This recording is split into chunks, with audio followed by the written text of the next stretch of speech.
हरियालीपुर जंगल में सभी चिड़िया अपने अपने जिंदगियों में व्यस्त थी।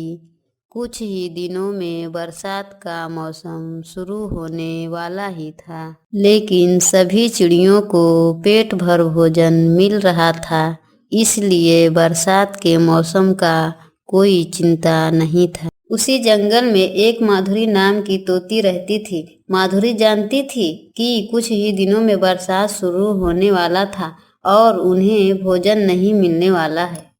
माधुरी यह सोचकर माया चिड़िया के पास जाती है। माया बहन, आपको तो पता ही है कि कुछ दिनों में बरसात आने वाला है। क्यों ना हम पास वाले जंगल से चावल ले आए। कल मैं नदी के तरफ गई थी, वहाँ पर चावल उगे हैं। आप मेरी बात मानो तो हम सब मिलकर अपने घरों में चावल जमा कर सकते हैं, जिससे हमें बरसात के मौसम में भोजन की दिक्कत नहीं होगी।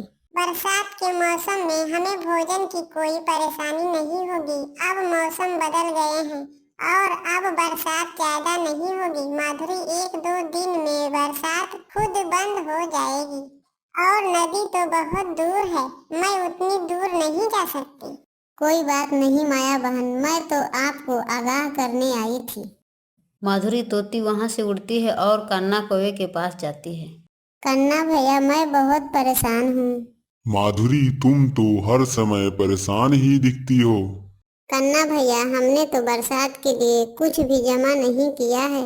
मैं कहती हूँ कि जंगल के पास जो नदी है वहाँ चावल के पौधे उगे हैं, वहाँ से हम चावल ले आते।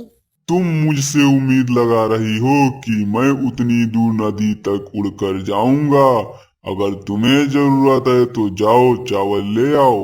तुम अपनी चिंता करो माधुरी, हमें नई नई योजना न बताओ। और माधुरी उदास होकर अपने घर आ जाती है।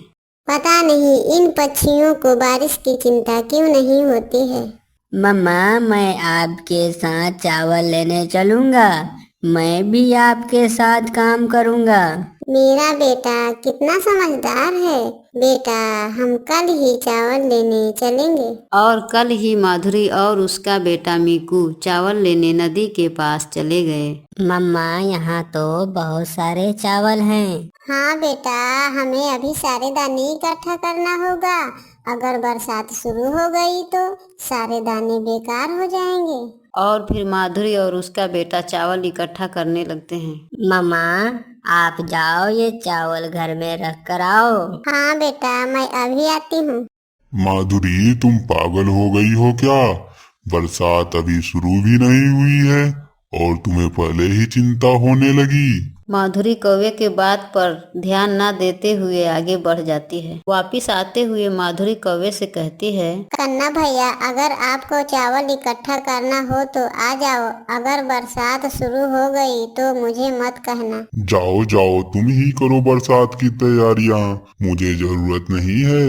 और वहाँ से माधुरी चली जाती है। माँ, देखो हमने कितना चावल जमा किया है और हम इन चावल को लेकर घर चले जाते हैं। और फिर माधुरी और उसका बेटा मीकू चावल लेकर घर चले जाते हैं। मम्मा, बारिश कितनी अच्छी लगती है।